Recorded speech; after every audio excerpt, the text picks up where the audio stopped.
Hello guys, সবাই কেমন আছেন? আশা করি সবাই অনেক অনেক ভালো আছেন।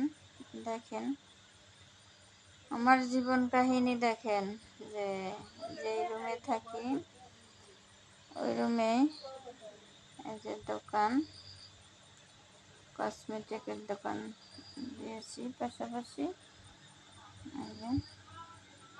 এটা হলো যে আমার দোকানের মাল সামানা। এই যে আমার বেড, এখানে আমি ঘুমাই।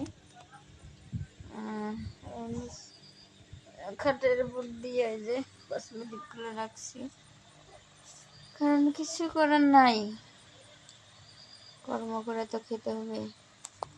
যার কারণে আমার এভাবে দুইটা ছেলে মানুষের মতো মানুষ গড়ে তোলার জন্য এগুলা নারী হইয়া উদ্যোক্তা নিছি যে কিভাবে বাচ্চাদের মানুষ করব, আমি কি করতে পারি বাচ্চাদের জন্য।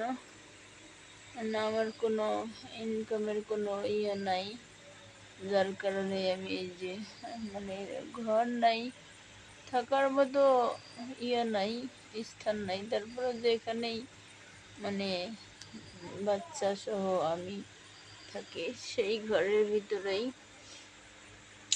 দোকানটা দিয়েছি টুকটাক। এখনো ভাবে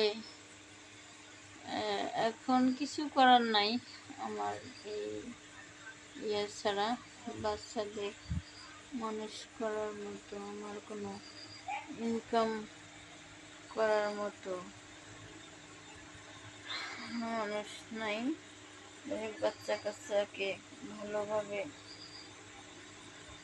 করার জন্য আমি এই টুকটাক ছোটোখাটো একটা ব্যবসার উদ্যোগ নিয়েছি, যে ঘরের ভিতরেই হয় আর কি।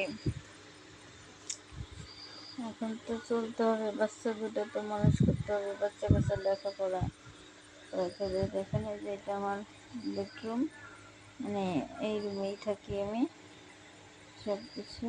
এই যে তা সবাই আমার জন্য দোয়া করবেন, আমি যেন ভালোভাবে বাচ্চা দুটা মানুষ করতে পারি, যেহেতু বাবা ছাড়া সন্তান লালন পালন করতেছি।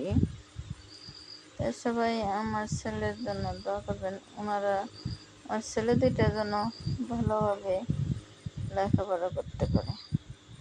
ধন্যবাদ।